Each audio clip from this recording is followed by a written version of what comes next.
Julie est plutôt une fille de bonne composition, souriante, ouverte au dialogue et tolérante. Mais il y a des situations qui ont, disons, la capacité de lui faire perdre son flegme et qui lui donnent envie de se battre. C'est le cas de l'accord dit compétitivité des entreprises et sécurisation de l'emploi, un accord conclu mi-janvier entre le patronat et 3 syndicats et qui doit bientôt faire l'objet d'une loi. Avancées majeures ont raconté les signataires, accords gagnant-gagnant ont repris certains médias crédules. Pour FO, le résultat est au contraire très déséquilibré en défaveur des salariés. En clair, mesure phare, les patrons ont obtenu qu'en cas de graves difficultés, les salaires et le temps de travail puissent baisser pendant 2 ans.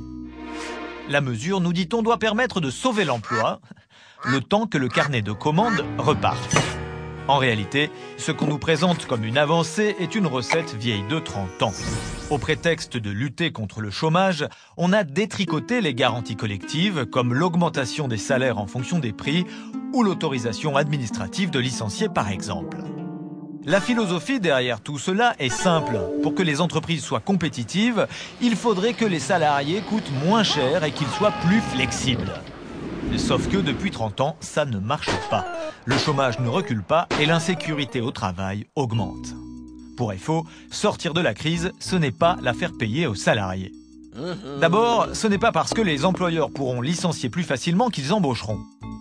Ensuite, pour créer de l'emploi, il faut de l'activité économique, donc des investissements, de la consommation, des emplois stables et des salaires en hausse. Mais revenons à quelques détails de cet accord qui montrent qu'au final, les salariés sont largement perdants.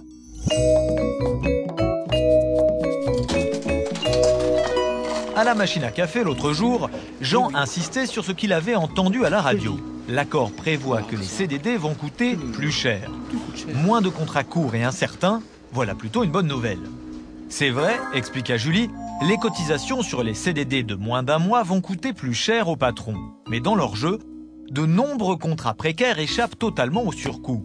Par exemple, les CDD de remplacement, les CDD saisonniers et surtout l'intérim. Au final, FO a calculé que 3/4 des contrats précaires échapperont à la moindre hausse de cotisation.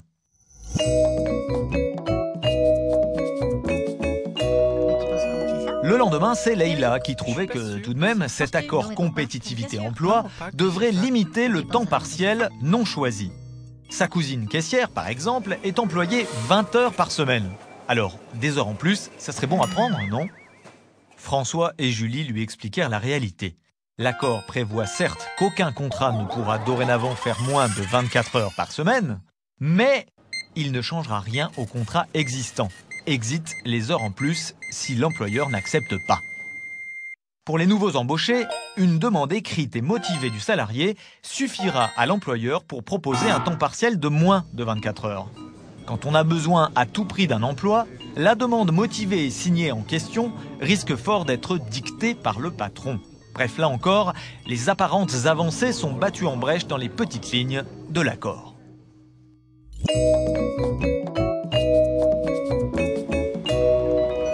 Sur le chemin du retour, Julie discuta avec Luc, délégué syndical comme elle. Dans son entreprise, face à la baisse des commandes, 10 licenciements ont été décidés. Si l'accord passe, la direction pourra choisir qui doit partir sur le nouveau critère plutôt flou de compétence. Jusqu'à maintenant, des critères objectifs existaient pour protéger par exemple ceux qui ont la charge d'une famille ou les plus anciens, qui sont d'ailleurs aussi compétents que les autres. Si l'accord passe, les salariés se trouveront soumis à une cruelle et arbitraire loterie. Cet accord entre patrons et certains syndicats n'a pas encore force de loi. La discussion au Parlement va commencer et FO s'est battu pour informer députés et sénateurs des dangers de ce texte. Dans votre entreprise ou à l'union départementale FO, vous trouverez des gens comme Julie, Leïla, Jean et François.